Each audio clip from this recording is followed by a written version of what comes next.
Good morning বন্ধুরা, আমি অপরাজিতা blog থেকে বলছি। আমার ব্লগটা আজকে এখান থেকে শুরু করলাম। বাড়ির সমস্ত কাজকর্ম সেরে রওনা দিলাম মাঠের দিকে। মানে আমাদের একটা জমিতে আজকে বেশ কয়েকদিন ধরে গাছ লাগানো হচ্ছে, কলা গাছ।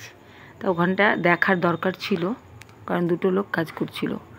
সেই জন্য চলে গেলাম ওখানে। আজকে নীল উপোস, তাই জন্য উপোস করে আছি, তবুও যেতে হবে, যেহেতু লোকেরা ওখানে কাজ করছে। তাই তোমাদের সেখানকার একটু দৃশ্য আমি শেয়ার করে নিলাম, ক্যামেরা বন্দি করলাম।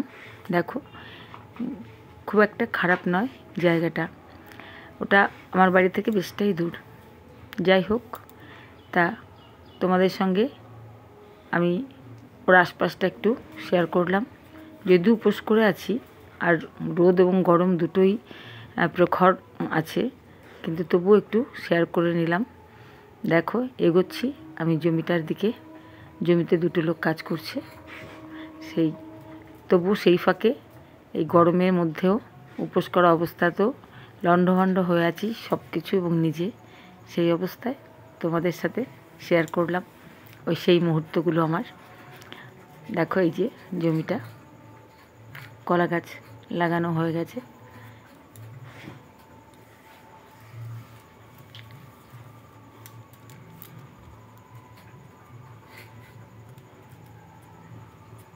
এখানে আজকে প্রথম নয়, ওরা 3 দিন ধরে লাগালো, যে লোকগুলো কাজ করছিল। এবং প্রতিদিনই আমি জমিতে গেছি, কারণ কি লোকজন কাজ করলে একটু তো গিয়ে দেখে নিতে হয়, বুঝে নিতে হয় নিজেদের কাজটা ঠিকঠাক হলো কি না। সেই জন্যে গরম পরপর আমি বেশ কটা দিনই ওখানে গেলাম, গরমের মধ্যেও গেলাম। প্রথম দিন খুবই শরীর খারাপ হয়েছিল, পেট ব্যথা করছিল, এত গরমটা। সেদিন একটু বেশি গরমও ছিল। দেখো আশপাশটা কত সুন্দর, তাই না? নেচারটা, ভিলেজ নেচার খুবই সুন্দর হয়। গ্রামের সিনারি ভালো লাগে দেখতে, খুব ভালোবাসি। তাই তোমাদের সাথে একটু মাঝে মাঝে শেয়ার করি। আগে আমি এগুলো ক্যামেরাবন্দি করতাম না, কিন্তু এখন মনে হয় কেন এতদিন করিনি, কেন বন্ধুদের সাথে শেয়ার করিনি। এটা তো খুব বেশ ভালোই লাগে দেখতে, সুন্দর লাগে। বাড়িতে চলে এলাম পুজো করার জন্যে। সব বাজার ঘাট করে নিয়ে বাড়িতে এসেছি। তেমনভাবে ফুল টুল গোছানো ছিল না, সকালটা যেহেতু ছিলাম না, তবুও মোটামুটি গুছিয়ে নিয়ে বসে পড়লাম স্নান করে।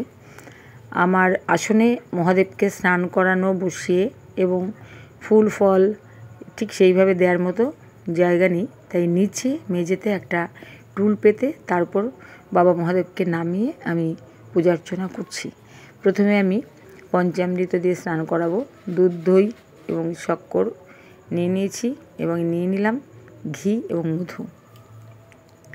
আমি যে দিকটা ঠাকুর আমার, তার উল্টো দিকটা লাইট, যার জন্য আমার না খুব ছায়া পড়ে, খুব অসুবিধা হয়। আর বাড়িতে এত কুকুরদের জ্বালায় অতিষ্ঠ।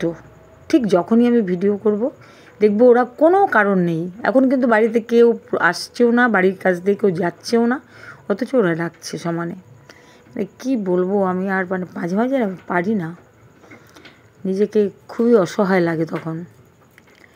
প্রথমে পঞ্চামৃত দিয়ে বাবাকে স্নান করালাম, এবার আমি জল দিয়ে করাচ্ছি। ওং ত্র্যম্বকম যজামহে সুগন্ধিম পুষ্টিবর্ধনম উর্বারুকমিব বন্ধনান মৃত্যুর্মুক্ষীয়মামৃতাৎ। এইবার আমি বাবাকে থালাটার মধ্যে নামিয়ে, আমি যে পাত্রটায় মহাদেবকে সবসময় রাখি, সেই পাত্রটাকে আমি সুন্দর করে ধুয়ে নেব। সেই জন্য এগুলো নামিয়ে থালাটার মধ্যে রাখছি।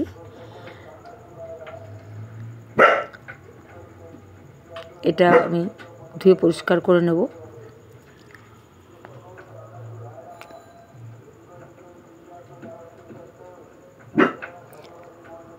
আর এখানে এই থালাটার মধ্যে আমি বাবাকে যেসব ফল ফুল আমি অর্ঘ্য দেব, সেইগুলো আমি এখানে দিয়ে নেব। কেন কি ওপরে একদমই বাবাকে রাখলে সেখানে ফল দেওয়ার মতো কোনো জায়গা নেই, বা এই বড় থালাটাও সেখানে রাখা যায় না আসনের মধ্যে, কারণ অনেক ঠাকুর তো। সেই জন্যে আমি এই